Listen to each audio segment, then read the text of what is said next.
Hello guys. So the next video जो हमने पीछे डिस्कस किया था कि हम अब GSHS इस पे 1/ST+1 पे करेंगे। ठीक है, तो जल्दी से अपने पेन और कॉपी उठाइए और इसको सॉल्व करिए सिंपली जैसा हम प्रोसीजर फॉलो करते हैं। What we have to do, S की जगह मुझे क्या डालना है, j ओमेगा, राइट। सो जल्दी से पुट करिए j ओमेगा t+1, राइट। तो अब हमने क्या लेना है, इसका मैग्नीट्यूड लीजिए। What it will be, a plus jb. So what it is, a square plus b square, right? 1 is the square plus omega t is the square. ठीक है, अब हम इसको लिख लेते हैं मैग्नीट्यूड को db में। ठीक है, तो 20 log 10। अब ये 1 अपॉन है, तो 1 अपॉन को मैं ऐसे भी तो लिख सकती हूँ ना, 1 is the square plus omega t is the square -1, right. -1 आगे आ गया, तो क्या बनेगा ये, -20 log 10 under the root 1 plus omega T is the whole square, right. So इस ये जो हमारे पास स्क्वायर रूट है इसको भी हम आगे लेके आ सकते हैं, तो 1/2 into -20 -10 log 10 1 plus omega T is the whole square. So this is our magnitude, right. यहां तक तो कोई प्रॉब्लम नहीं है। इसके बाद हमने क्या करना है वो भी हम देखते हैं। ठीक है, ओके, तो यहाँ तक तो हम पहुँच गए थे, यहाँ तक हमने बना लिया। अब यहाँ पे आके हमारे पास दो केसेस बनेंगे। वो क्या दो केसेस बनेंगे वो हम देखते हैं। सो फर्स्ट केस हमारे पास बनेगा कि when omega T square is very very greater than 1। यहाँ पे दो टर्म्स है ना, हम सिर्फ एक टर्म के साथ काम करना चाहते हैं क्योंकि ये हमें सॉल्व करना बहुत मुश्किल हो जाएगा। तो हम यहाँ पे चाहते हैं या तो हमारे पास ये टर्म हो या तो हमारे पास ये टर्म हो। तो बाय यूजिंग अप्रॉक्सीमेशन हम क्या करेंगे, तो पहले मैंने मान लिया कि ओमेगा टी जो है वो 1 से बहुत ग्रेटर है। दैट मीन्स ओमेगा की वैल्यू 1/t से बड़ी है। पहला हम केस करेंगे omega is very very greater than 1/t। ठीक है, सो अगर omega is greater than 1/t तो ये वाली टर्म तो निग्लेक्ट हो जाएगी, सिर्फ कौन सी टर्म बचेगी, this one, right. So next हमारे पास कौन सी टर्म बची, ओनली दिस टर्म, राइट। सो ये वाली टर्म तो मैंने निग्लेक्ट कर दिया। अब ये 2 कहाँ आ जाएगा, आगे। अब जब ये 2 आगे आएगा तो हमारे पास क्या बचेगा, -20 log 10 ओमेगा टी। बस अब हमारे पास सिंपल, अब पहले तो हमें सॉल्व करने में मुश्किल होनी थी, अब हम सिंपली क्या कर सकते हैं, मैग्नीट्यूड और ओमेगा के बीच में हम एक टेबल ड्रॉ कर सकते हैं। ठीक है, लेकिन अब हमेशा याद रखना हमने ये केस में क्या माना हुआ है, omega is very very greater than 1/t। पहले मैं ले लेती हूँ omega is equal to 1/t, मतलब मैं इक्वल टू पॉइंट के लिए बना रही हूँ। पहले 1/t लिया, 1/t अगर मैं यहाँ पे डालूंगी तो -20 log 10 ओमेगा की जगह क्या डाल दो, 1/t। 1/t इंटू टी क्या बच गया, log 10 1, that is 0। 0 multiply -20 0 dB। ठीक है, फिर मैं इससे ज्यादा बड़ी वैल्यू ले 10 टाइम्स ऑफ 1/t, क्योंकि मैंने काफी ग्रेटर देना था। ये मैंने इसीलिए मतलब इक्वल टू लिया टू कि हमें पता चले इस पॉइंट पे उसकी क्या वैल्यू थी। ठीक है, तो जब मैंने इसकी वैल्यू ली 10/t तो -20 log 10 ओमेगा की जगह क्या आएगा, 10/t इंटू टी। ये वाला यूज कर रहे हैं ना हम, तो 10 से 10 t से t कट गया, व्हाट इट लेफ्ट, ओनली 10। तो log 10 इज 1, तो 1 इंटू -20 इज दिस। तो मेरे पास ये वाला टेबल बन गया। अब लेकिन ये कौन सा केस था, when omega T is very very greater than 1। अब लेकिन हम दूसरा केस भी लेंगे, अगर हमारे पास ओमेगा की वैल्यू 1/t से कम हो तब क्या आएगा। ठीक है, उस केस के लिए देखते हैं। अब देखिए हमारे पास केस 2 में ओमेगा की टी की जो वैल्यू है वेरी वेरी लेस देन 1 है। इसका मतलब ओमेगा की value it is very less than 1/t। तो हमारे पास जो मैग्नीट्यूड था वो था क्या, -10 log 10 ओमेगा टी ज़ स्क्वायर +1। अब उसमें हमने कहा कि ये वाली जो टर्म है ये बहुत छोटी है, किससे, 1 से। तो ये वाली टर्म को हम क्या कर देंगे, निग्लेक्ट। तो बची कौन सी term, magnitude is equal to -10 log 10 1, and log 10 1 is 0। 0 multiply by -10 0। तो इसका मतलब क्या हुआ कि 1/t, omega equal to 1/t से पहले मैग्नीट्यूड क्या रहेगा, 0 dB मैग्नीट्यूड रहेगा। और उसके बाद मैग्नीट्यूड हम इस तरीके से प्लॉट करेंगे। तो चलिए अब हम देखते हैं कि किस तरीके से। So this is our bode plot और बॉडी ग्राफ, यू कैन से।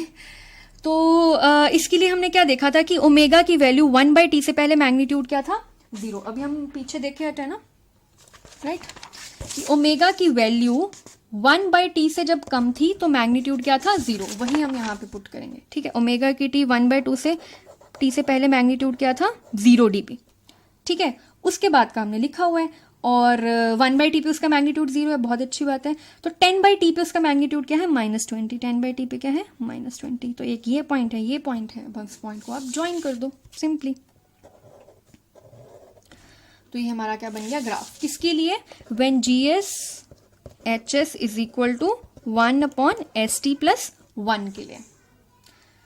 ठीक है, तो अगर आपको इस तरीके से आ जाता है कि इसकी पावर स्क्वायर आ गई, क्यूब आ गई, इस तरीके से आ गया, तो आप क्या करेंगे, सिंपली जैसे हम S² और S³ में करते थे ना, सेम वैसे ही करना है। तो इसको अगर मैं इसका एक जनरल आपको बताऊं, तो आप इसका G जो ओमेगा, जो आप मैग्नीट्यूड जिससे आप बनाते हैं, प्लॉट बनाते हैं, तो हमारा पहले क्या था, -10 log 10 ओमेगा T स्क्वायर + 1 ये था।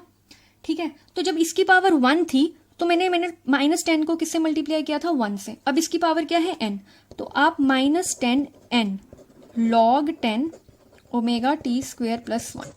ठीक है, तो अगर आपको स्क्वायर आ जाता तो यहाँ पे क्या आ जाएगा, -20, क्योंकि 10 × 2 इज -20। उसके बाद आप सेम केसेस बनाइए, कैसे, जैसे हमने उसमें बनाए थे, that omega T is very very greater than 1 and omega T is very very less than 1। तो जो omega T is very very less than 1 वो हमेशा ही क्या होगा, 0। ठीक है, तो हम अब मैं आपको इसको क्यूब या क्यूब के लिए करके बता देती हूँ, 1/ST + 1 का क्यूब। तो आप जल्दी से मुझे इसका मैग्नीट्यूड बताइए, वो क्या होगा, simply 10 × 3 -10 × 3 -30 log 10 omega T square + 1। Okay, तो इसका मैग्नीट्यूड हमने ऐसे लिख दिया। उसके बाद 1/ST + 1 इसका मैग्नीट्यूड। ठीक है, यहाँ तक तो हमने कर लिया था। अब केस 1 हम क्या बनाएंगे, सेम जैसे हमने पीछे में किया था कि W2 should be greater than 1, तो W is very very greater than 1/t। तो सेम, अब जब ये 1/t है तो ये वाली टर्म क्या हो जाएगी, निगलेक्ट, क्योंकि ये वाली टर्म बहुत बड़ी है और इसका स्क्वायर कहाँ जाए आगे, तो यहाँ पे क्या आ जाएगा, -60 log 10 ओमेगा T। अभी हमारे पास मैग्नीट्यूड है और ओमेगा की वैल्यू 1/t से बड़ी होनी चाहिए, बट पहले मैं 1/t ले लेती हूँ। 1/t पे यहाँ पे डाला 1/t, T से T कैंसिल, log 10 1 इज 0, तो 0 multiply bye -60 is 0। Okay, next हम डालेंगे 10/t, तो ओमेगा की जगह -60 log 10, ओमेगा की जगह क्या डाला, 10/t इंटू T, T से T cancel, log 10 10 1 1 into -60 is -60। तो हमारे पास ये टेबल बन गया। ठीक है, और उससे पहले के लिए आप देख लीजिए, उससे पहले के लिए अब अगर हम इससे दूसरे केस की बात करें, दूसरा केस हमारा क्या बनेगा, when omega T is less than 1। ठीक है, तो इसका मतलब omega is very very less than 1/t। ठीक है, तो ये वाली टर्म जो उन्होंने कहा कि बहुत ज़्यादा छोटी है 1 से, तो मतलब ये वाली टर्म क्या हो जाएगी, निगलेक्ट। बची कौन सी, ये, तो मैग्नीट्यूड क्या आ जाएगा, -30 log 10 1 एंड log 10 1 क्या होता है, 0। तो मैंने आपको बताया कि ओमेगा T लेस देन 1 के लिए हमेशा क्या आएगा आपका, 0। तो वो तो सोचने की जरूरत ही नहीं है। अब हम इसी प्लॉट में देखेंगे कि हम इसको कैसे प्लॉट करते हैं, इसी वाले ग्राफ में देखेंगे। ठीक है, तो हमारे पास मैग्नीट्यूड क्या है, यहाँ पे ये हम बना रहे हैं 1/ST + 1 के क्यूब के लिए। ठीक है, तो यहाँ पे हमारे पास मैग्नीट्यूड क्या था कि बना लेते हैं हम ग्राफ, मैग्नीट्यूड और ओमेगा के बीच में। Omega is 1/t, magnitude 0, 10/t, magnitude is -60। So when, उससे पहले क्या था, मैग्नीट्यूड हमेशा 0, ये तो हमें पता ही है। तो 1/t पे इसका भी मैग्नीट्यूड क्या है, 0, लेकिन 10/t पे इसका मैग्नीट्यूड क्या है, -60। यहाँ पे ले लो आप -40, यहाँ पे ले लो आप -60। तो 10/t पे मैग्नीट्यूड क्या है, -60। एक ये पॉइंट हो गया, एक ये पॉइंट हो गया, तो आप इसको ज्वाइन कर दो ऐसे। ठीक है, राइट। तो पहला आपका, तो आप ये देख रहे हो कि पास वो हमेशा 1/t से ही हो रहा है, तो आपको ये चीज समझ आ रही है। बस ये है कि हाँ, आपकी स्लोप चेंज हो रही है। यहाँ पे आपकी स्लोप कौन सी थी, -20 dB की, और यहाँ पे कौन सी स्लोप है आपकी, -60 dB की। ठीक है, तो नेक्स्ट वीडियो में देखते हैं कि जब हमारे पास GSHS होगा ST 1/1। बस ये हमारा सेकेंड लास्ट केस है, उसके बाद हम एक केस और डिस्कस करेंगे। तो उसके बाद हम फाइनली एक प्रॉपर ट्रांसफर फंक्शन लेके उसका एक बॉडी प्लॉट तैयार करेंगे, बहुत ही जल्दी कैसे तैयार करना है ये मैं आपको बताऊंगी। तो लेकिन उससे पहले हमें पता होना चाहिए कि चीज़ें आई कैसे हैं, तो उसके बाद तो हम जल्दी कर ही सकते हैं। So please like this video, subscribe our channel, share this video if you are liking our content. Thank you so much.